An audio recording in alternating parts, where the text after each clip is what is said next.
قل یا عبادی الذین اسرفوا علی انفسہم لا تقنطوا من رحمت اللہ. اللہ نے کہا دیکھو میرے کچھ بندے ایسے ہیں جن کی زندگی گناہوں میں نہیں بلکہ کبائر میں گزری ہوگی، بڑے بڑے گناہوں میں.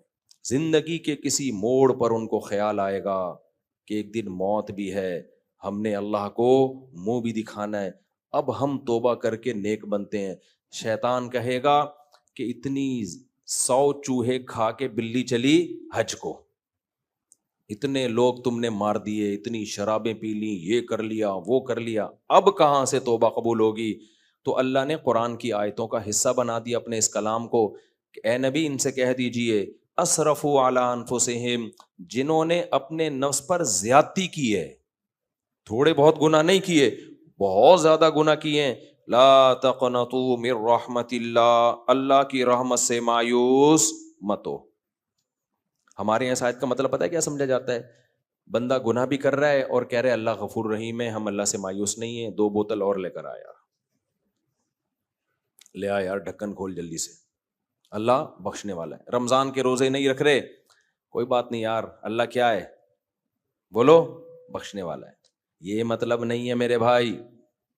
اللہ جب کہتے ہیں نا میری رحمت سے مایوس مت ہو، مطلب یہ کہ توبہ کرنا کا اگر ارادہ ہے کر لو، معاف کر دوں گا. یہ مطلب نہیں ہے کہ توبہ کیے بغیر ہی معاف کر دوں گا. تبھی اللہ کہتے ہیں جن لوگوں نے گناہ کر کر کے اپنے نفس پہ ظلم کر لیا ہے، اللہ کہتے ہیں لا تقنطوا من رحمت اللہ، اللہ کی رحمت سے مایوس مت ہو. کیا مطلب؟ آگے اللہ کہہ رہے ہیں وَأَنِيبُوا إِلَىٰ رَبِّكُمْ، اپنے رب کی طرف رجوع کرو، اب آ جاؤ اللہ کی طرف. وَأَسْلِمُوا لَهُ، اپنے آپ کو مکمل اللہ کے سپرد کر دو. مِن قَبْلِ أَن يَأْتِيَكُمُ الْعَذَابُ، اس سے پہلے کہ تم پر عذاب آئے. ثُمَّ لَا تُنصَرُونَ، پھر تمہاری مدد نہیں ہوگی. یہ ذہن میں رکھنا. ابھی تمہیں خیال آ گیا نا توبہ کا، معاف کر دے گا اللہ، لیکن ایک ٹائم ایسا آئے گا معافی کا دروازہ بند. وہ کون سا ٹائم ہے؟ موت. حدیث میں آتا ہے اللہ اپنے بندے کی توبہ اس وقت تک قبول کرتے ہیں جب تک موت کا جھٹکا، غرغرہ جسے کہتے ہیں نا، سانس اکھڑنا شروع ہو گیا موت کے وقت، جب تک وہ نہیں لگتا اس سے پہلے پہلے توبہ کا دروازہ کھلا ہوا ہے. آگے اللہ فرماتے ہیں وَاتَّبِعُوا أَحْسَنَ مَا أُنزِلَ إِلَيْكُم مِّن رَّبِّكُم، اللہ نے جو تم پہ خوبصورت کلام نازل کیا ہے اس کو فالو کرنا شروع کر دو. سمجھ میں آ رہا ہے توبہ کسے کہتے ہیں؟ اللہ کی رحمت سے مایوس نہ ہونے کا کیا مطلب ہے؟ اللہ کہتے ہیں چلو اب آ جاؤ، اب اس قرآن کو فالو کرنا شروع کر دو. ہماری خواتین پردہ نہیں کر رہی، اللہ غفور الرحیم ہے. اللہ کہتے ہیں میں غفور الرحیم ہوں، توبہ کرو اور آج کے بعد اس قرآن کو فالو کرنا شروع کر دو. قرآن میں اللہ نے عورت کو پردے کا حکم دیا کہ نہیں دیا؟ اللہ کہتے ہیں چلو آج سے کر لو، پچھلا سارا کیا کر دوں گا؟ معاف. ہم ایسے ڈھیٹ ہیں، معافی بھی مانگ رہے ہیں اور اپنی غلطیوں کو چھوڑنے کے لیے بھی تیار نہیں ہے. اس پر اکثر میں ایک واقعہ سناتا ہوں. واقعہ کوئی مستند نہیں ہے، بعض واقعے غیر مستند ہوتے ہیں، لیکن ان سے جو سبق ملتا ہے وہ کیا ہوتا ہے؟ وہ بڑا زبردست سبق ہوتا ہے. تو وہ چیز جھوٹ کے زمرے میں نہیں آتی ہے. کہتے ہیں حضرت موسیٰ علیہ السلام کے پاس شیطان آیا اور کہنے لگا آپ اللہ سے ہم کلام ہوتے ہو، اللہ سے پوچھنا کہ میں نے آدم کو سجدے سے انکار کیا تھا. اللہ کہتا ہے کہ جتنا بھی بڑا گناہ ہو توبہ سے معاف ہو جاتا ہے. تو اللہ سے پوچھ کے آئیں کہ میں آج توبہ کے لیے تیار ہوں، کیا میرا گناہ معاف ہو جائے گا؟ بھائی میں تیار ہوں توبہ کے لیے، کیا میرا گناہ معاف ہو جائے گا؟ اتنے لوگوں کو جہنم میں پھینکوا دیا تھا اس نے، کتنے کو اب تک پھینکوا چکا ہے نا جہنم میں. موسیٰ علیہ السلام کے دور تک بھی بہت سارے لوگوں کو پھینکوا دیا تھا. اب آ رہا ہے پوچھنے کے لیے کہ بھائی میں اگر توبہ کروں معاف ہو جائے گا؟ حضرت موسیٰ نے اللہ سے پوچھا اے اللہ شیطان توبہ کرے گا تو کیا معاف، توبہ کرے گا تو معاف ہو جائے گا اس کا گناہ؟ اللہ نے کہا میرا توبہ کے بارے میں قانون سب کے لیے، جو بھی توبہ کرے گا اس کا گناہ معاف ہو جائے گا. یہاں تک میں اور آپ، ہم اور شیطان متفق ہیں. ہم بھی یہی کہتے ہیں کہ بھائی اللہ سارے گناہوں کو معاف کر دے گا اگر ہم توبہ کریں. آگے طریقے میں وہی کام ہم کر رہے ہیں جو شیطان نے کیا تھا. جب موسیٰ علیہ السلام نے شیطان کو آ کے بتایا کہ بھائی اللہ کہہ رہے ہیں تو بھی توبہ کرے گا تیرا گناہ بھی کیا ہو جائے گا؟ معاف. شیطان بڑا خوش ہو گیا، لے بھائی اتنے بندوں کو جہنم میں پھینکوا دیا میں نے. اور اتنے شتونگڑے پیدا کر لیے. شیطان تو 4 کیا 8 شادیاں کرتا ہے, پیدا ہی کرتا چلا جا رہا ہے شتونگڑے. اس لیے میں کہہ رہا ہوں کہ شیطان کی اسپیڈ سے تو اپنی اسپیڈ بڑھاؤ کم از کم, تاکہ توحید پرست پیدا ہوں, ورنہ شتونگڑے زیادہ پیدا ہو رہے ہیں. انسان کے بچے توحید پرست. ہم غیر مسلموں کو تھوڑی ترغیب دے رہے ہیں کہ زیادہ اولاد بڑھاؤ, ہم تو مسلمانوں کو ترغیب دے رہے ہیں تاکہ دنیا میں توحید پرست لوگ زیادہ تعداد میں آ جائیں. اچھا خیر, یہ پھر شیطان بیچ میں کچھ اس نے کچھ آیا تھا, اس سلسلے میں حاضر ہوا تھا تاکہ موضوع کو کیا کرے, وہ چینج کرے. لیکن شیطان اس سے بہت ناراض ہوتا ہے جب میں 4 شادیوں کی بات کرتا ہوں, یہ ذہن میں رکھوں. شیطان کہتا ہے میرا تو زنا کا سارا پروگرام ہی اڑ گیا. ٹھیک ہے نا, وہ بہت غصہ ہوتا ہے. اچھا خیر, تو موسیٰ علیہ السلام نے شیطان سے کہا کہ اللہ کہہ رہے ہیں تیری توبہ قبول ہو جائے. شیطان بڑا خوش ہو گیا, لے بھائی اتنے بندے بھی پھکوا دیے اور توبہ کروں گا, توبہ بھی کیا 27ویں رات کو اٹھ کے روؤں گا ختم قرآن کے موقع پر, اگلا پچھلا سب معاف. تو شیطان نے کہا کہ اچھا اللہ سے توبہ کا طریقہ پوچھ لیں. شیطان کا مقصد یہ تھا کہ 27ویں رات میں رونا مناسب رہے گا, یا حجر اسود پہ کھڑے چوم کے توبہ مناسب رہے گی, یا ملتزم کی دیواروں سے رخسار لگا کے رونا مناسب رہے گا. طریقہ بتائیں. جیسے ہم بھی یہی سمجھتے ہیں نا کہ بھائی ملتزم سے لگ کے رو لیے سب اگلا پچھلا معاف, 27ویں رات میں کلابازیاں کھا لیں سب اگلا پچھلا معاف. تو شیطان کے بارے میں بھی, شیطان کو بھی کسی شیطان نے یہ سمجھایا ہوا تھا, اس سے بڑے شیطان نے. تو شیطان نے موسیٰ علیہ السلام سے کہا بھائی اب ایکچولی ذرا مجھے طریقہ پتہ چل جائے. حضرت موسیٰ علیہ السلام نے اللہ میاں سے پوچھا, اللہ شیطان طریقہ پوچھ رہا ہے. تو موسیٰ علیہ السلام نے فرمایا, اللہ نے فرمایا کہ شیطان سے کہو بھائی تیرا جرم یہ تھا کہ آدم کو سجدہ نہیں کیا تھا نا, اس جرم پہ سزا ملی ہے, تو اب اس کی تلافی تو یہ ہوگی کہ آدم کو سجدہ کر. اب آدم نہیں ہے تو میں تجھے خصوصی پیکج دے رہا ہوں کہ ان کی قبر پہ سجدہ کر لے تو میں مان لوں گا آدم کو کیا. یہ تیرے لیے اسپیشل پیکج ہے, ورنہ تو اصولی طور پر آدم زندہ ہوتے تو کرتے ہیں نا, اب تو قبر میں ہے, قبر کو کر لے مان جاؤں گا, چل معاف کر دوں گا سب کچھ. شیطان نے کہا نہیں بھائی یہ نہیں ہو سکتا, جب وہ زندہ تھے سامنے موجود تھے نہیں کیا, میں نے اپنی انسلٹ محسوس کی ہے اس میں کہ تو مٹی سے بنی ہوئی چیز کو سجدہ کروں, وہ جو آگ سے بنی ہوئی ہے, یہ نہیں ہو سکتا. تو اب وہ تو مٹی میں چلے گئے, اب قبر کو سجدہ کرنے میں تو اور زیادہ انسلٹ ہے, یہ نہیں ہوگا. توبہ کرنے کے لیے میں تیار ہوں, حج بھی کرنے کے لیے تیار, عمرے کے لیے بھی تیار, تہجد کے لیے بھی تیار, سجدہ کیسے ہو سکتا ہے بھائی؟ میں سمجھا پا رہا ہوں. اللہ نے کہا پھر توبہ بھی تیری شرطوں پہ نہیں ہوگی, توبہ کس کی شرطوں پہ ہوگی؟ میری شرطوں پہ. تو ہمارے ساتھ بالکل میرے بھائی یہی حال ہے.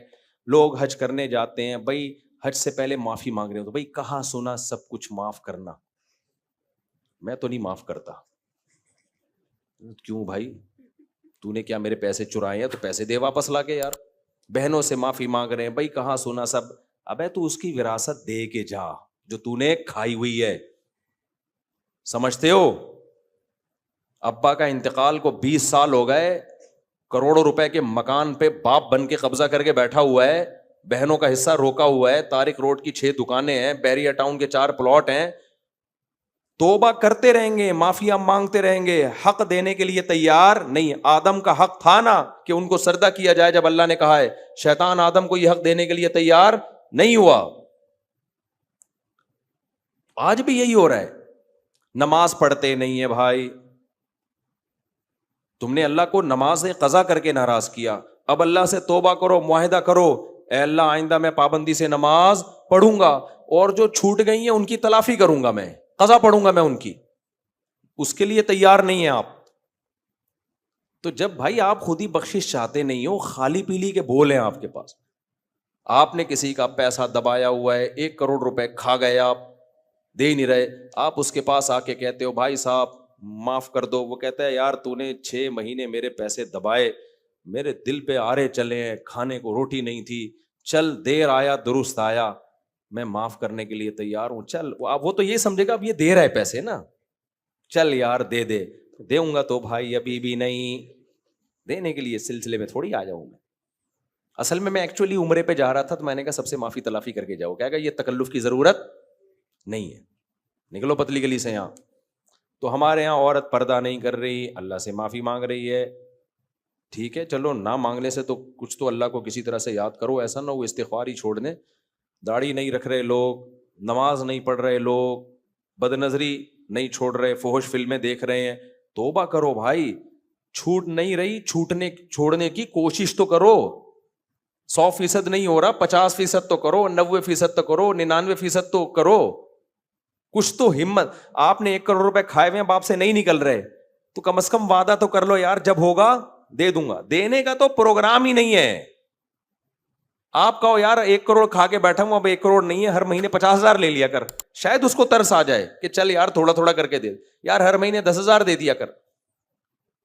چلو یار تھوڑے تھوڑے یار، چلو 10 بھی نہیں ہے، جب ہوں گے وعدہ کر رہا ہوں میں کوشش کروں گا دینے کی. نہ دینے کا تو نام ہی نہیں لے رہے. سوری، معافی معافی، پاؤں میں گر گر کے رو رہا ہے، معافیا مانگ رہا ہے. وہ کہہ رہے میرے پیسے، کہہ رہے پیسوں کی بات نہیں کرنا مجھ سے، پیسوں کے سلسلے میں تو میں آیا ہوں ہی نہیں. وہ کہہ رہے شاید تیرے پاس ہے نہیں، ختم ہو گئے. ختم ہو گئے یا نہیں ہو گئے یہ میرا مسئلہ ہے، یہ آپ کا مسئلہ نہیں ہے. میں آپ سے معافی مانگتا ہوں، بس مجھے معاف کر دو. وہ کہے گا بھائی یہ ڈرامہ کسی اور کے سامنے جا کے کرو، مجھے کیا تم نے بے وقوف سمجھا ہوا ہے، وہی کہے گا نا. تو ہم یہی کام کس کے ساتھ کر رہے ہیں؟ اللہ کے ساتھ کر رہے ہیں. تو بھائی توبہ کرو گے تو بخشش ہوگی. اب تک جو ہو گیا اس کو چھوڑنے کی کوشش کرو، پھر بخشش ہوتی ہے. آگے اللہ نے دھمکی دی ہے. اللہ فرماتے ہیں ان تقول نفس یا حسرت علی ما فرطت فی جنب اللہ. آج اگر توبہ نہیں کی نا، ایک ایسا ٹائم آنے والا ہے جو موت کا وقت ہوگا، اس میں کہو گے ہائے افسوس میں نے اللہ کے بارے میں کیسی غفلت کی، کیسی نافرمانی کی. اس وقت ایڑیاں رگڑو گے تم. ابھی تو زندگی کے مزے ہیں نا، سب کچھ چل رہا ہے، فوش فلمیں بھی دیکھی جا رہی ہیں، لڑکیوں سے گپیں بھی ماری جا رہی ہیں. یہ طاقتیں آپ میں ہر وقت موجود نہیں ہوں گی. آپ جب مرنے لگو گے آپ کو پتا ہے ابھی میری روح نکلے گی اور پھٹے پہ مجھے لٹایا جائے گا، پھر قبر کے اندر لٹایا جائے گا. اتنی موٹی موٹی سلیں رکھ کے ایک سوراخ بھی نہیں چھوڑتے مردے کے لیے کہ تھوڑا سانس ہی لے لے کہیں سے. وہ کوئی روشنی کی جگہ نہیں چھوڑتے. اور جو کہتے ہیں نا ہمارا ٹائم پاس نہیں ہوتا، اصل میں فلمیں ڈرامے دیکھے بغیر. حضرت حکیم اختر صاحب رحمہ اللہ بڑی پیاری بات کرتے تھے، فرماتے تھے ٹائم پاس نہ ہوتا تو قبر میں کیسے پہنچتے. یہ اتنے مردے جو قبروں میں ہیں سب کا ٹائم پاس ہوا ہے تبھی تو پہنچے ہیں. ٹائم رکا ہوا ہوتا تو مرتے ہی نہیں کبھی. ٹائم سب کا پاس ہو رہا ہے، کسی کا نماز پڑھ کے، اچھے کام کر کے، کسی کا سٹے لگا کے، فلمیں دیکھ کے، ڈرامے دیکھ کے، لڑکیوں سے باتیں کر کے. ٹائم میرے بھائی سب کا پاس ہوگا اور اینڈ سب کا ایک جیسا ہونے والا ہے. وہ کیا ہے؟ سب کچھ چھوٹ جائے گا. یہ جو آپ کی محبوبائیں ہیں نا جو تم لوگوں نے پالی ہوئی ہیں اور صبح شام دل دینے کی باتیں کرتے ہو، تھوڑا سا لکوا ہو جائے پھر دیکھو تمہیں کون پوچھتا ہے. اور تمہاری گرل فرینڈ کو تھوڑا سا فرما آڑا ترشا ہو جائے بس، تم بھی کہو گے بھائی مجھے اگر محبت ہی کرنی اپنی ماں سے نہیں کروں تو اس سے کیوں کروں میں. جب ٹیڑھی ہو گئی نا، تھوڑی سی لکوا ہو گیا آپ کی گرل فرینڈ کو، تھوڑا سا فرما ٹیڑھا ہو گیا، جیسے ہی آپ ملو گے آپ بولو گے واٹس گوئنگ آن، کیا ہو رہا ہے، واٹس ہیپننگ.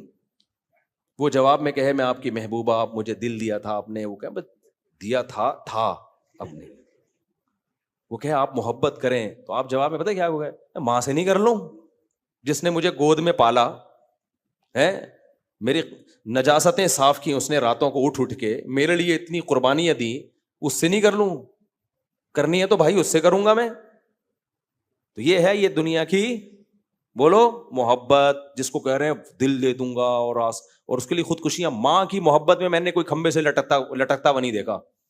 تو اللہ نے فرمایا ایک دن ایسا آئے گا کہ موت کا وقت آئے گا اور تم حسرت کرو گے اور پھر پتہ ہے کیا کہو گے، لو ان اللہ ہدانی لکنت من المتقین. اللہ پہ الزام ڈال دو گے، اے اللہ تو اگر مجھے ہدایت زبردستی دے دیتا نا تو آج میں بھی جنت میں جا رہا ہوتا.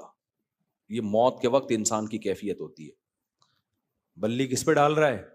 اللہ پہ. اللہ تو زبردستی بھی تو مجھے انسان کا بچہ بنا سکتا تھا نا. پھر جب دیکھے گا نا عذاب نہیں ٹل رہا، پھر پتہ ہے کیا کہے گا، او تقول حین تر العذاب، جب عذاب اپنی آنکھوں سے دیکھے گا، لو ان لی کرۃ فاکون من المحسنین، کہے گا اے اللہ ایک دفعہ دنیا میں جانے کی مہلت دے دے، میں صرف صالح نہیں بنوں گا، محسن بنوں گا. محسن کا مطلب اتنا اچھا عمل کر کے آؤں گا نا کہ میرا شمار نیک لوگوں میں نہیں محسنین میں ہو.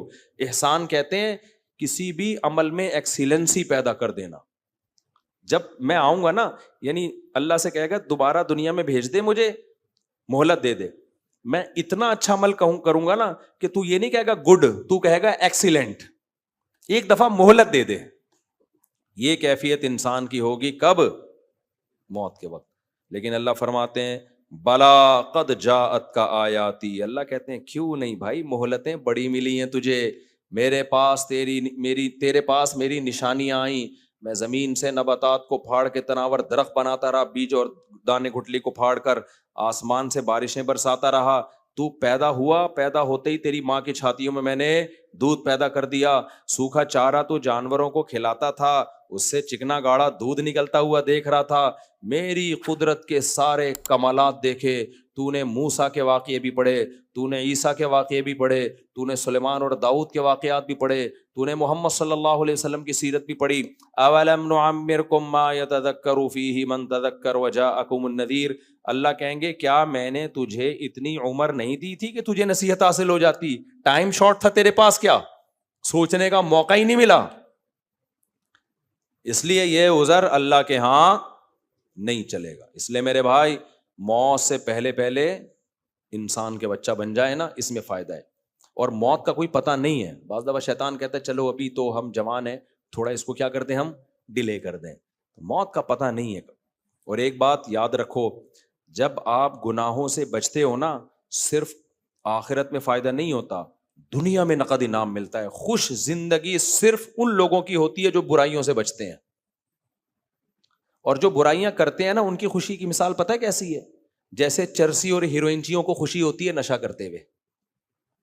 تھوڑی دیر کی خوشی ہے جب تک سٹا لگا رہے ہیں, اس کے بعد جتنے ڈپریشن میں چرسی اور ہیروئنچی ہوتے ہیں نا. کل ہمارے ایک دوست نے آئس والوں کا قصہ سنایا. ماں باپ نے اپنے بچے کو کمانے کے لیے دبئی بھیجا, وہ عیاشیوں میں لگ کے آئس پینے لگا. اب مجھے نہیں پتا ایسے پیتے ہیں آئس, کوئی آئس والا مذاق نہ اڑائے, بس کو یوں نہیں پیتا. مجھے کیا پتا کیسے پیتے ہیں, میں نے تو کبھی دیکھا, اللہ نہ ہی دکھائے تو اچھا ہے. بہرحال جس طرح بھی ناک کے ذریعے دماغ میں ڈال رہے ہیں یا پھیپڑوں میں ڈال رہے ہیں یا سٹا لگا رہے ہیں, واللہ عالم. وہ بچہ کس میں لگ گیا؟ آئس میں. ماں باپ کے لیے ایک عذاب جان بنا ہوا ہے وہ. جب اس کو نشہ نہیں ملتا, توے اٹھا کے مارتا ہے گھر میں. گھر میں کسی کا سر پھاڑ دیا, ماں سے بدتمیزی کر رہا ہے, ماں سے لڑ رہا ہے. جب پیسے ختم ہو گئے تو اب گھر کی چیزیں اٹھا کے بیچ رہا ہے. ماں پریشان ہے.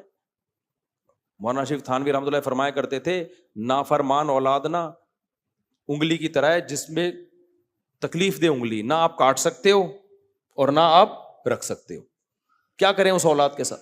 گھر کا سارا سامان بیچ دیا, فائلیں اٹھا کے گھر کی رکھ کر آ گیا, گروی پیسے چاہیے ہم.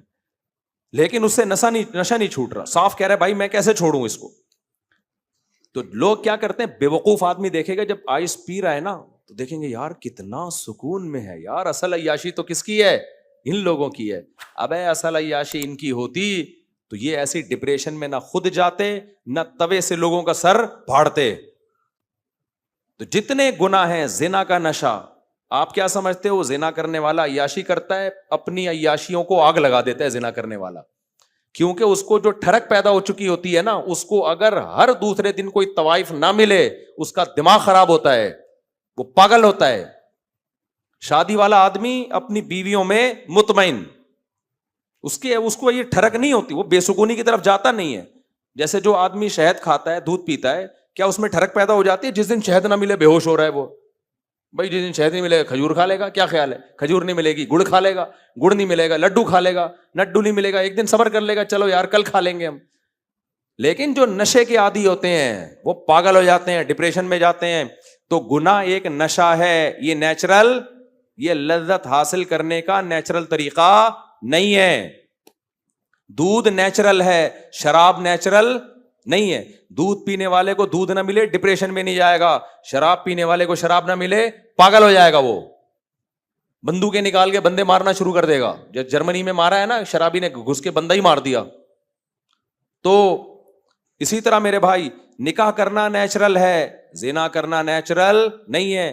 نکاح کرنے والے کی بیوی اگر کچھ دن کے لیے مارکیٹ سے یعنی گھر سے شارٹ ہو گئی, منائے گا, صبر کرے گا, ایک اور شادی کی کوشش کرے گا, یہی ہوگا, پاگل نہیں ہوگا. زنا کرنے والے کو جب اس کے دماغ میں اس کے شہوت چڑھتی ہے نا, اس کو عورت نہ ملے وہ پاگل ہونا شروع ہو جائے گا. سمجھ میں آ رہی ہے بات کہ نہیں آ رہی ہے؟ وہ ان کی زندگی کے مزے کرکرے ہونا شروع ہو جاتے ہیں. یار ہماری زندگی کی رنگینیاں کیا ہو گئی, ختم. تبھی تو بڈھے ہو کے یہ لوگ خودکشیوں کی طرف جاتے ہیں. ہمارا بوڑھا خودکشی کی طرف نہیں جاتا. ہمارا بوڑھے جتنے نیک اعمال ہونا, عمر زیادہ ہوتی ہے, ان کی زندگی میں سکون اتنا ہی زیادہ آنا شروع ہوتا ہے. کیسا وقار ہوتا ہے ہمارے جو نمازی بوڑھے ہیں ان کے چہروں پہ. انگریزوں بوڑھوں کے چہروں پہ یہ وقار تھوڑی ہوتا ہے, ڈپریشن میں ہوتے ہیں, ٹینشن میں ہوتے ہیں. اللہ اللہ کرنے کی تو کبھی زندگی میں عادت پڑی نہیں ہوتی. تو اب مخلوق سر پہ سوار ہوتی ہے, مخلوق لفٹ کرانے کے لیے تیار ہوتی نہیں ہے. تو اس لیے میرے بھائی گناہوں سے دور بھاگنے میں ہی عافیت ہے. تبھی اللہ تعالیٰ کہتے ہیں جو اللہ سے نہیں ڈرتا وہ اپنی جان کا نقصان کرتا ہے, اپنی جان پہ ظلم. تو اپنے بچوں سے سکون چاہتے ہو, نیک بناؤ, نمازی بناؤ ان کو. اگر چاہتے ہو یہ بچے آپ کے سر پہ چترول لگائیں تو ان کو مولویوں سے دور کر دو. ان کو بولو بیٹا ایکچولی ہم ڈاروین پڑھا کرو, آئنسٹائن کو پڑھا کرو, نیوٹن کو پڑھا کرو, اور یہ سب کیا, یہ ولا تقل لہما اف, قرآن حدیث چھوڑ دو یہ سب باتیں. دیکھو یہ اولاد تمہارے لیے عذاب جان نہ بنے تو میرا نام بدل دینا. تبھی تو بچے پیدا نہیں کر رہے لوگ, ان کو پتا ہے ایک آدھی ایسا مصیبت نکلتا ہے تو 18 کہاں افورڈ کر پائیں گے وہ. تو دین ہوگا, گھر میں بھی سکون, زندگیوں میں بھی سکون. سمجھتے ہو؟ ابھی دیکھو مسجد میں آپ لوگ بیٹھے ہوئے ہو, کوئی سونے چاندی, صوفے, بیڈ, ایئر کنڈیشن بھی نہیں ہے ہماری مسجد میں, پھر بھی سکون مل رہا ہے کہ نہیں مل رہا؟ نیچے بیٹھے ہوئے آرام سے. میں نے تو نہیں دیکھا کوئی ڈپریشن میں جا رہا ہو, یہ کیا ہو رہا ہے, مجھے گدے نہیں, مجھے یہاں پر وقت پہ یہ چیزیں نہیں مل رہی. بھائی نیچر میں کیا ہے؟ سکون ہے. اور تکلفات میں کیا ہے؟ ٹینشن ہے. اللہ کہتے ہیں جب میدان حشر قائم ہوگا نا اور حساب و کتاب ہوگا تو کافر لوگ جو اللہ کے نافرمان لوگ ہوں گے ان کو ہکایا جائے گا جہنم کی طرف. کیا منظر ہوگا آپ دیکھو, کہیں آگ جل رہی ہو اور آپ کو اس طرف لے جایا جا رہا ہو دھکیل کے, تو کیا حالت ہوگی. اللہ کہتے ہیں حتی اذا جاؤہا, جب وہ اس جہنم کے گڑھے کے قریب آئیں گے, فتحت ابوابہا, جہنم کے دروازے کھول دیے جائیں گے, قال لہم خزنتہا, تو جہنم کے جو داروغہ ہوں گے نا, پہرے دار, ان کو وہ بھی حیران ہوں گے. دیکھو ہم کوئی آگ کا کنواں جلتا ہوا دیکھیں اور کوئی شخص زندہ جانور اس میں پکڑ کے ڈال رہا ہو, ہمیں ترس آئے گا کہ نہیں آئے گا کہ یار یہ اس کے کیا کر رہے ہو تم اس کے ساتھ. وہ چائنا میں ایک ویڈیو میں نے دیکھی تھی, خنزیر ہیں, بہت سارے گڑھا کھود کے ان کو ڈال دیا اور اس کو آگ لگا کے زندہ خنزیروں کو مارا انہوں نے. کیسا دل خراب ہوتا ہے نا انسان کا, یار تم زندہ جلا رہے ہو ایک مخلوق کو. تو قرآن کہتا ہے جب انسانوں کی ایک بڑی تعداد کو جہنم کے گڑھے کے قریب لایا جائے گا نا تو فرشتوں کو حیرانی ہوگی. فرشتوں کو پتا ہے کہ اللہ ظالم بولو نہیں ہو سکتا, یعنی ایسا نہیں ہو سکتا کہ اللہ اتنی بڑی تعداد انسانوں کی جو بے گناہ تھے ان کو اٹھا کے کہاں ڈال دے, زندہ انسانوں کو آگ میں. تو فرشتے حیرانگی سے پوچھیں گے کہ الم یاتکم وقال لهم خزنتها الم یاتکم رسل منکم یتلون علیکم آیات ربکم, ارے کیا اللہ کے میسنجرز تمہارے پاس نہیں آئے تھے جنہوں نے اللہ کی آیتیں تم کو پڑھ پڑھ کے سنائیں, وَيُنذِرُونَكُمْ لِقَاءَ يَوْمِكُمْ هَذَا, اور تمہیں اس آگ سے ڈرایا ہو انہوں نے. یعنی وہ فرشتے سمجھ رہے تھے کہ یا تو یعنی معاذ اللہ ظالم ہے, ان کے ذہن میں یہ وسوسہ آ سکتا ہے نا کہ اللہ نے کوئی پیغمبر نہیں بھیجا ان کے پاس, ورنہ خود تو کوئی اتنا بے وقوف ہوتا نہیں ہے کہ جس نے اس جہنم کے بارے میں سنا بھی ہو پھر بھی اس سے بچنے کی کوشش نہ کرے. اس کی مثال ایسے ہے, آپ کو کسی نے بتایا بھائی ادھر انڈا موڑ پہ آگ لگی ہوئی ہے, ڈاکوؤں کی فائرنگ ہو رہی ہے, پولیس مقابلہ ہو رہا ہے, دھماکے ہو رہے ہیں, آپ لوگ وہاں نہ جائیں, بہت خطرناک حالات ہیں, فائرنگ ہو رہی ہے, 10 بندے اس فائرنگ سے مر چکے ہیں, پھر بھی آپ ٹہلتے ہوئے جا رہے ہیں. تو وہاں کوئی پولیس والا کھڑا کیا کہے گا, ابے اناؤنسمنٹ ہوئی تھی تیری مسجد سے, کیا تو نے وہ سنی نہیں ہے؟ وہ یہی کہے گا نا, سب طرف سے اعلان ہوا ہے, ٹی وی میں خبر بھی چلی ہے اور تمہاری مسجد سے اعلان بھی ہوا ہے اور لکھ کے بھی لگایا گیا ہے بھائی یہاں فائرنگ ہو رہی ہے نہیں آؤ, تو تم کیسے بیوقوف ہے یار, تم پھر بھی آ رہے ہو یہاں پہ. تو یہی حال کس کا ہوگا؟ فرشتوں کا. قرآن کہتا ہے کہ فرشتے حیران ہوں گے، یار اتنی خطرناک آگ، اتنی خطرناک آگ، اس میں ان کو لایا، ہانکا جائے گا، ہانکے کا مطلب ان کا دل نہیں چاہے گا جانے کا، دھکے دے دے کے لایا جائے گا. تو وہ پوچھیں گے الم یاتکم رسل منکم، ارے کیا تمہارے پاس اللہ کے پیغمبر نہیں آئے تھے، ان کا پیغام نہیں پہنچا تھا جنہوں نے تمہیں اس آگ سے ڈرایا ہو؟ وہ جواب میں کیا کہیں گے؟ قالوا بلا، ان کو یاد آ جائے گا، ہاں ہاں بھائی ہمارے پاس تو آسمانی جتنی بھی کتابیں ہیں سب کا ایک پیغام تھا مشترک، اتنے اختلافات کے باوجود بھی، کہ اللہ نے نافرمانوں کے لیے جہنم کی آگ تیار کی ہے. دیکھو عیسائی، یہودی اور مسلمانوں میں کتنا اختلاف ہے نا، لیکن تورات بھی جہنم کی آگ کا تذکرہ کرتی ہے، انجیل بھی جہنم کی آگ کا تذکرہ کرتی ہے، اور قرآن بھی جہنم کی آگ کا تذکرہ کرتا ہے کہ آخرت میں سزا کیا ملے گی؟ آگ. تو کہیں گے کیا تمہارے پاس اللہ کے پیغامات نہیں آئے تھے؟ وہ کہیں گے بلا، کیوں نہیں بھائی، ولیکن حقت کلمۃ العذاب علی الکافرین. بالکل وہ اسٹائل ہوگا جیسے میں نے ابھی مثال دی آپ کو کہ فائرنگ ہو رہی ہے، دھماکے ہو رہے ہیں، اور لوگ بھی منع کر رہے ہیں بھائی مت جاؤ، اعلان ہو گیا، آپ کو پھر بھی شوق ہے وہاں جا کے دیکھنے کا کہ ہو کیا رہا ہے. اب آپ وہاں گئے، آپ کے گولی لگی، پولیس والے اٹھا رہے ہیں، بھائی تجھے منع نہیں کیا تھا، تو آپ جواب میں کیا کہو گے؟ یار منع کیا تھا لیکن کمبختی آئی ہوئی تھی، میری قسمت کیا تھی؟ خراب، میرے مقدر میں گولی لکھی ہوئی تھی، پتہ نہیں میرا دماغ کام نہیں کر. جب سزا ملے گی تو یہی ہوگا نا، آپ کہو گے یار مجھے کتنے لوگوں نے روکا مگر مجھے پتہ نہیں کیا تکلیف تھی. بالکل یہی اسٹائل ہوگا ان کا. کہیں گے ولیکن حقت کلمۃ العذاب علی الکافرین. وہ کہیں گے بھائی بات یہ ہے کہ ہمیں بہت لوگوں نے ڈرایا تھا، بہت سمجھایا تھا، لیکن اللہ کا عذاب ہم پر ثابت ہو گیا. یعنی ایسے موقع پہ انسان کہتے ہیں میری قسمت ہی پھوٹی ہوئی تھی، میرے تو مقدر میں جہنم لکھی ہوئی تھی، یعنی میری عقل نے کام کرنا چھوڑ دیا تھا. تو جب فرشتے ان کے منہ سے یہ سنیں گے نا کہ یہ جرم کا اعتراف کر رہے ہیں، تو فرشتے کہیں گے قیل ادخلوا ابواب جہنم خالدین فیہا، جاؤ پھر تمہارا مقدر یہی آگ ہے. تم خود اعتراف بھی کر رہے ہو کہ تمہارے پاس پیغمبروں کی دعوت آئی جنہوں نے تمہیں آگ سے ڈرایا، اس کے باوجود کہہ رہے ہو کہ ہماری قسمت خراب تھی. اس کا مطلب تم خود مان رہے ہو کہ اللہ کا پیغام ہم تک پہنچا تھا، اب تمہارے ساتھ صحیح ہو رہا ہے. فرشتے بھی ترس نہیں کھائیں گے، کہیں گے دفع ہو جاؤ اس آگ کے اندر. دوسرے مقام پہ قرآن میں آتا ہے کہ جب وہ آگ میں جلیں گے نا تو اللہ سے کہیں گے اے اللہ اخرجنا منہا، سورہ مومنون میں، اے اللہ ایک دفعہ اس آگ سے تو ہمیں نکال دے. فإن عدنا فإنا ظالمون، اگر ہم نے دوبارہ یہ حرکتیں کی تو واقعی ہم ظالم ہوں گے. تو اللہ جواب میں کیا کہیں گے؟ الم تکن آیاتی تتلا علیکم، کیا میری آیات تم پر تلاوت نہیں کی جاتی تھی دنیا میں؟ کیا دنیا میں کسی نے تمہیں اس آگ سے ڈرایا نہیں تھا؟ تو وہاں بھی وہ جواب میں یہی کہیں گے، وہ کہیں گے کیوں نہیں ڈرایا تھا؟ ولا ربنا غلبت علینا شقوتنا، اے اللہ ڈرایا تھا، ہماری بدبختی ہم پہ غالب آ گئی. کہتے ہیں نا میری تو قسمت ہی پھوٹ گئی تھی، ہماری بدبختی ہم پر غالب آ گئی. وَكُنَّا قَوْمًا ضَالِّينَ، اے اللہ مانتے ہم گمراہ تھے، ایک دفعہ نکال دے. اللہ کہیں گے اخسؤوا فیہا، جب تم مان رہے ہو کہ پیغمبروں نے تمہیں دعوت دی تھی، تم تک دعوت پہنچی بھی ہے، اب اس میں ذلیل ہو کے پڑے رہو. پھر اللہ کیا کہیں گے کہ اخسؤوا فیہا ولا تکلمون انہ کان فریق من عبادی. دیکھو سارے اگر میری دعوت کو ٹھکرا دیتے نا تو یہ وہم ہو سکتا تھا کہ شاید اللہ کی دعوت ہی ٹھیک نہیں تھی، یا دعوت دینے کا انداز ہی ٹھیک نہیں تھا، یا اللہ نے پیغمبر بھیجے مگر ان کا پیغمبر ہونا ثابت ہی نہیں کیا. اگر سارے ٹھکرا دیتے، اللہ جنتیوں کی طرف اشارہ کریں گے انہ کان فریق من عبادی، دیکھو یہ ایک فریق یہ بھی تو ہے، اس کے پاس جب میری دعوت آئی کہ جہنم برحق ہے جنت برحق ہے، انہوں نے راتوں کو اٹھ کے دعائیں مانگنا شروع کر دیں.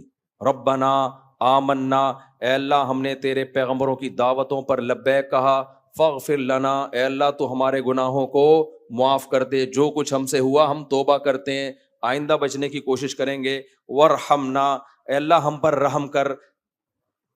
یہ انہوں نے ہم سے مانگنا شروع کر دیا اور اس آگ سے بچنے کی کوشش کرنا شروع کر دی. فاتخذتموہم سخریا، اللہ کہتے تم نے ان کا مذاق اڑانا شروع کر دیا، تم نے ان کا مذاق اڑانا شروع کر دیا. ابے یہ تو قصے کہانیوں میں الجھ گئے، اصل تو سائنس ہے، ایکچولی اصل تو ترقی ہے، اصل تو ڈالر ہے. تم ان کا مذاق اڑاتے تھے کہ یہ آخرت کی فکر میں اللہ سے اٹھ کے دعائیں مانگ رہے ہیں رات کو کہ جہنم سے بچا. فاتخذتموہم سخریا، تم ان کا مذاق اڑاتے تھے. آج دینداروں کا مذاق اڑایا جاتا ہے کہ نہیں؟ پردے دار عورت کا مذاق اڑایا جاتا ہے، بے پردہ کا نہیں اڑایا جاتا. وکنتم منہم تضحکون، ہنستے بھی تھے. اللہ کہیں گے انی جزیتہم الیوم بما صبروا، انہوں نے تمہارے مذاق اڑانے کی پرواہ نہیں کی، صبر کیا. دیکھو آج میں نے کیسا بدلہ دیا ان کو. یہ جہنم کی آگ ہے اور یہ جنت کے باغات ہیں. کیا انداز ہے قرآن کا. بس میں 2-4 منٹ میں یہ آیتیں ختم کرتا ہوں. انی جزیتہم الیوم بما صبروا انہم هم الفائزون. دیکھو آج کامیاب کون ہے؟ یہ ہیں کامیاب. پھر اللہ ان سے کہیں گے ام حسبتم انما خلقناکم عبثا، کیا تم نے یہ سمجھ لیا تھا کہ ہم نے تمہیں بیکار پیدا کیا، عیاشی کے لیے پیدا کیا ہے؟ یعنی تمہارے دماغ کو کیا ہو گیا تھا؟ پیغمبروں کی دعوت نہیں بھی پہنچتی تو کامن سینس تو ہوتی ہے نا. دیکھو اگر آپ جنت جہنم کو نہیں مانتے، اچھے برے عمل کو نہیں مانتے، تو پھر دنیا میں ہمارے آنے کا مقصد لائف کو انجوائے کرنے کے علاوہ کوئی بچتا نہیں ہے. پھر تو مقصد یہ ہے کہ بس شراب پیو اور زنا کرو اور لائف کرو. تو بھائی پوری کائنات کو اللہ نے تمہارے لیے بنایا اور تمہیں لائف کو انجوائے کرنے کے لیے بنایا. یہ کھوپڑی میں آنے والی باتیں نہیں ہیں. تو یہ انگریزوں پہ سوٹ کرتی ہیں، ہندوؤں پہ سوٹ کرتے ہیں نائٹ کلب اور شراب اور کباب، کیونکہ وہ کہتے ہیں مرنے کے بعد ہم ختم ہیں. جو موت کے بعد کی زندگی کو مانتا ہے اس پہ یہ عیاشی سوٹ نہیں کرتی. تو اللہ کہیں گے ام حسبتم، ارے تم جہنم میں جل رہے ہو، تم بے وقوف ہو. تم نے یہ گمان کر رکھا تھا انما خلقناکم عبثا، ہم نے تمہیں ڈراموں فلموں دیکھنے کے لیے پیدا کیا ہے، لڑکیوں سے دوستیوں کے لیے پیدا کیا ہے، اور یہ ساری کائنات تمہاری خدمت میں اس لیے لگائی ہے کہ تم ہماری نہ مانو، تم اپنی چلاؤ. کیسے بے وقوف تھے تم. تو اب تمہاری سزا یہی ہے، یہی جہنم کی آگ. تو بھائی راتوں کو اٹھ کے جہنم سے پناہ مانگنے کا معمول بنائے، اور جہنم کی آگ سے بچنے کے لیے جو اعمال ہیں، گناہوں سے بچنا، ان اعمال کو بھی اختیار کرنے کی کوشش کریں. تو بس اب آگے بھی ہے آیتیں، لیکن اب یہ کہ ہمارا وقت کافی زیادہ ہو گیا ہے. آگے اللہ نے جنتیوں کا بتایا کہ یہ جہنمی ہیں، اس کے برعکس جنتی بھی ہوں گے، جن کو کہاں لے جایا جا رہا ہوگا؟ جنت کی طرف. حتی اذا جاؤہا، اللہ کہتے ہیں جب وہ جنت کے قریب آئیں گے، وفتحت ابوابہا، استقبال میں پہلے سے دروازے کھلے ہوں گے.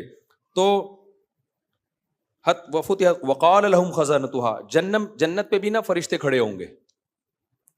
جب وہ آتے ہوئے دیکھیں گے نا کہ یہ وہ خوش قسمت لوگ ہیں جو کہاں جا رہے ہیں؟ جنت کی طرف. اچھا ایک بات یاد رکھو، جو قرآن کہتا ہے نا الم یاتکم رسل، کیا تمہارے پاس پیغمبر نہیں آئے تھے؟ اسی آیت سے علماء نے استدلال کیا ہے اگر کسی غیر مسلم تک اسلام کی دعوت نہیں پہنچی تو پھر اس سے حساب و کتاب نہیں ہوگا. سمجھ رہے ہو؟ ہمیں نہیں آ رہی کیا سمجھ میں؟ بھائی بعض لوگ جنگل میں پیدا ہوئے مر گئے، ان کو کیا پتا محمد صلی اللہ علیہ وسلم کون، عیسیٰ علیہ السلام کون، تو ان سے پھر یہ سوال نہیں ہوگا. وہ تو کہے گا نا، اللہ کہے گا کیا تمہارے پاس پیغمبر نہیں آئے؟ تو وہ کہے گا مجھے کیا پتا، میں تو افریقہ کے جنگل میں پیدا ہوں. ہاں توحید کا سوال ہر ایک سے ہوگا، توحید کا سوال، کیونکہ یہ اس کی دلیل عقلی ہے، عقل کہتی ہے کہ اللہ کے سوا کوئی معبود نہیں ہے، باقی شریعت کے حکام کا سوال نہیں ہوگا. تو حجت جب تام ہوتی ہے جب پیغمبروں کی دعوت پہنچتی ہے. تو ہم سب پر تو حجت تمام ہو چکی ہے، تو ہم دوسروں کی فکر چھوڑ دیں، ہم کس کی فکر کریں؟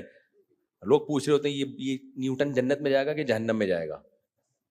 میں کہتا ہوں میں نیوٹن کے بارے میں نہیں فیصلہ کر سکتا، میں تو یہ جانتا ہوں کہ میں نے اگر توحید کے راستے کو چھوڑ دیا تو میں کہاں جاؤں گا بھائی؟ جہنم. میں اگر گناہ کیا اور توبہ نہیں کی تو میرا خطرہ ہے، اللہ بچائے ہم سب کو، پھر جہنم میں جانے کا بڑا سخت خطرہ ہے.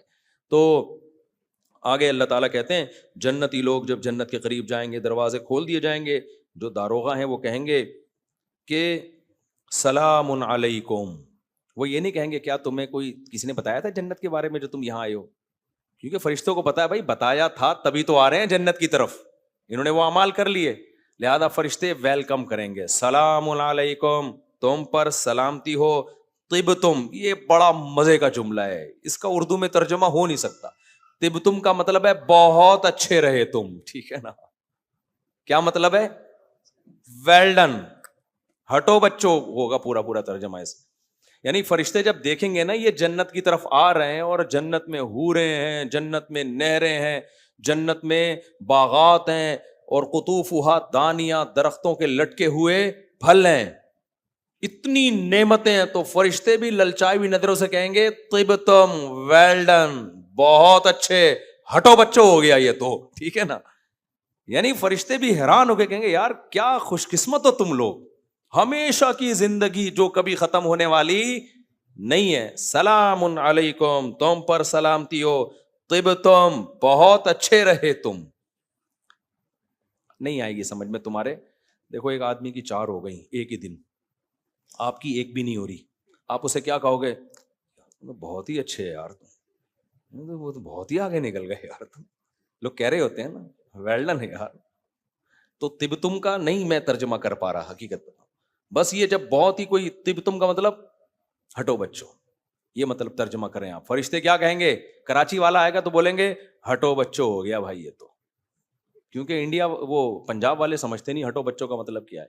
میں نے کہیں بیان میں کہا نا ہٹو بچوں، تو میں جب حج کرنے گیا تو وہاں ایک انڈین مجھ سے پوچھ رہا تھا کہ وہ بچے ہوتے ہیں جن کو آپ ہٹا رہے ہوتے ہو، ہٹو بچوں کیا ہوتا ہے؟ میں نے کہا بھائی اب تو انڈیا میں بھی ہے، آیا شاید یہ انڈیا سے ہی ہے لیکن ہر جگہ نہیں لوگ سمجھتے.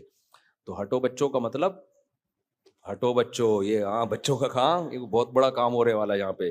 تو فرشتے کہیں گے طبتم، ویل ڈن، فادخلوہا خالدین، ہمیشہ کے لیے اس میں داخل ہو جاؤ. کتنی خوشی ہوگی جب پتا ہوگا یار موت نہیں ہے یہاں پہ، ہمیشہ کے لیے داخل ہو جاؤ. پھر اللہ فرماتے ہیں وقالوا الحمد للہ الذی، جنتیوں کی زبان سے جو سب سے پہلا کلمہ نکلے گا وہ پتہ ہے کیا نکلے گا؟ کیونکہ یہ سب کچھ قربانیاں وہ دے کس لیے رہے تھے؟ جنت کے لیے. آخرت میں جاتے کچھ بھی نہ نکلتا، کتنا غصہ آتا نا. اے اللہ ہم نے بوڑھے ابا کے سامنے اف بھی نہیں کیا، ہمیں پتا تھا بوڑھے باپ اور بوڑھی ماں کی قدموں میں جنت، ان کے قدموں میں جنت تلاش کرتے رہے. بیوی کے حقوق ادا کیے، جنت ملے گی. بیوی نے کہا اپنے شوہر کو دل نہیں چاہ رہا تھا لیکن مان لیا کہ میرا سربراہ ہے، کس بیس پہ بھائی جنت ملے گی، صبر کر لو. دل تو کسی خاتون کا نہیں چاہتا اپنے شوہر کو سربراہ ماننے کا، لیکن مجبوری میں کیا کیا؟ مان لیا. آدمی کا دل نہیں چاہتا اپنی بیوی سے محبت کرے، بیوی کے علاوہ سب اچھی لگ رہی ہوتی ہیں، لیکن اللہ نے کہا محبت کس سے کرو بھائی؟ دل نہیں چاہ رہا تھا، جنت کی لالچ میں محبت کرنا شروع کر دی. بیگم سے فون کر کے خیریت پوچھ لی. کس کا دل چاہتا ہے بیگم سے فون کر کے خیریت پوچھنے کا؟ تو ساس کی خدمت کر لی، رشتہ داری جوڑ لی، نماز قائم کر لی، داڑھی رکھ لی، عورت نے پردہ کر لیا، سارے حکام کیے، جہاد کیا اللہ کی راہ میں. بہت تو شہید ہو گئے، جان گوا بیٹھے اپنی، کس کی لالچ میں؟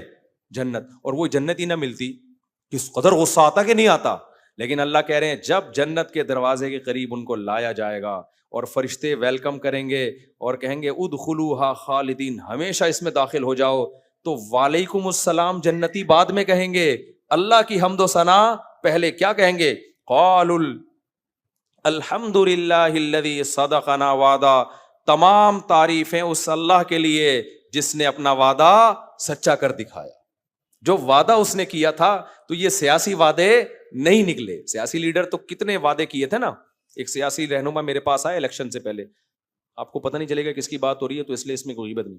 کہنے لگے دیکھیں آپ تک تو ہم نے ہی کراچی میں جتنا بھی کام کیا ہے، جتنا بھی مجھے اتنی ہنسی آ رہی تھی، میں بڑی مشکل سے یار جھوٹ بولنے سے پہلے کراچی میں کام ہوا کدھر ہے. مجھے کہہ رہے ہیں جتنا ڈیولپمنٹ کا کام کراچی میں نظر آ رہا ہے آپ کو پتہ ہے یہ کس نے کیا ہے؟ میں تو گھس رہا تھا نیچے میز کے، میں نے کہا یار کوئی حد ہوتی ہے، لطیفہ سنانے سے پہلے بتا تو دو کہ میں لطیفہ سنا رہا ہوں، میں تیاری تو کروں اتنا، کیونکہ یہ چھوٹا لطیفہ نہیں ہے، اس پہ بہت زیادہ ہنسنا پڑ رہا ہے. یعنی ڈھیٹ پنے کی انتہا. یعنی وہ چاہ رہے تھے کہ میں ان کو پروموٹ کروں ایکشن. میں نے کہا بھائی جان بہت آپ نے کام کیا ہے یہ تو ہمیں پتہ ہے الحمدللہ. تو بہت سے لوگ آئے ہیں، کوئی ایک کی بات نہیں کر رہا کہ کسی ایک کی طرف ذہن جائے یا کوئی بندہ کہ اچھا میں ملنے آیا تھا تو میں مراد ہوں. نہیں بھائی آپ کے علاوہ کی بات کر رہا ہوں. بہت لوگ آئے ہیں الیکشن سے پہلے، میں نے تو پھر کسی کو پروموٹ کیا ہی نہیں نا. میں نے کہا تو وہ جب انہوں نے یہ کہا نا کہ دیکھیں اب تک جو ڈیولپمنٹ کا ڈیولپمنٹ نہیں، ڈیولپمنٹ نظر آ رہی ہے آپ کو کراچی میں کتنا، یہ سب ہمارا ہی ہے. مجھے بہت، میں نے کہا یار اللہ نے جہنم غلط نہیں بنائی ہے، بالکل صحیح بنائی ہے. کہ کچھ لوگ ایسے ڈھیٹ ہیں، کیا ایک کیل تم لوگوں نے ٹھوکی نہیں ہے کراچی میں یار. اور ووٹ مانگنے سے پہلے کہہ رہے ہو سارا کام کس نے کیا ہے؟ ہم نے کیا ہے. کام کہاں کیا ہے جو آپ کہو گے ہم نے کیا ہے؟ یہ ایسے جیسے گٹر میں ڈھکن نہیں اور کہہ رہے ہیں ڈھکن کس نے لگایا ہے؟ یہ تو میں نے لگایا. ابے ڈھکن تو پہلے لگا ہوا دکھام، یہ تو بعد میں بات ہوگی کہ تو نے لگایا ہے کسی اور نے لگایا ہے. تو بہت ڈھیٹ ہوتے ہیں یار یہ سیاسی لوگ، اللہ کی پناہ ہے یار. مجھے تو ہنسی اتنی آ رہی تھی، میں نے کہا بعد میں ہنسا جانے کے بعد، میں نے کہا یار وہ انسلٹ ہو جاتی ہے اس بندے کی. میں نے کہا یار دیکھو یار اچھا خیر. تو تو وہ کیا کہیں گے؟ صدقنا وعدہ، وہ کہیں گے اللہ کے وعدے سیاسی وعدے نہیں. اچھا کمال کی بات ہے الیکشن کے بعد بھی نہیں ڈھکن لگے، پھر بھی نہیں ڈھکن لگے. تو صدقنا وعدہ کہیں گے تمام تعریفیں اس اللہ کے لیے ہیں جس نے اپنے وعدے کو سچا کر دکھایا. وَأَوْرَثَنَا الْأَرْضَ نَتَبَوَّأُ مِنَ الْجَنَّةِ حَيْثُ نَشَاءُ، اور ہمیں اس جنت کی زمین کا وارث بنا دیا اس نے. بحریہ ٹاؤن میں آج تمہارا ایک پلاٹ نکل ہے، خوشی سے پاگل ہو جاؤ تم. وہ کہیں گے تمام تعریفیں اس اللہ، ہماری تعریف نہیں ہے، تعریف تو اس ذات کی ہے جس کے لیے ہم نے تھوڑی سی قربانی دی اور اس نے ہمیں اس جنت کا وارث بنایا جس میں جہاں چاہیں ہم ٹھکانہ بنا سکتے ہیں. فَنِعْمَ أَجْرُ الْعَامِلِينَ، پھر وہ کہیں گے عمل کرنے والوں کا اللہ تو نے کتنا اچھا بدلہ دے دیا، اتنی کی تو ہمیں توقع نہیں تھی، کتنا اچھا بدلہ دے دے گا تو. تو جنت کیا ہے پھر انشاءاللہ میں کل اس کی تھوڑی سی تفسیر میں بتاؤں گا کہ چھوٹی سی جنت کتنی بڑی ہے، چھوٹی سی جنت. تو اس لیے بھائی راتوں کو تہجد میں جہنم سے پناہ اور جنت کی لالچ میں بھی تھوڑا سا اللہ کو. ہماری سب سے بڑی ضرورت یہ نہیں کہ 4 شادیاں ہو جائیں یا فلانی جگہ سیٹنگ کامیاب ہو جائے. میری اور آپ کی سب سے بڑی ضرورت جہنم کی آگ سے بچت اور جنت میں داخلہ. یہ اصل ہے ہمارے لیے، اصل کامیابی، اصل ترقی یہ ہے. اس کی کوشش کرو. اللہ تعالیٰ سمجھنے کی، عمل کی توفیق عطا فرمائے.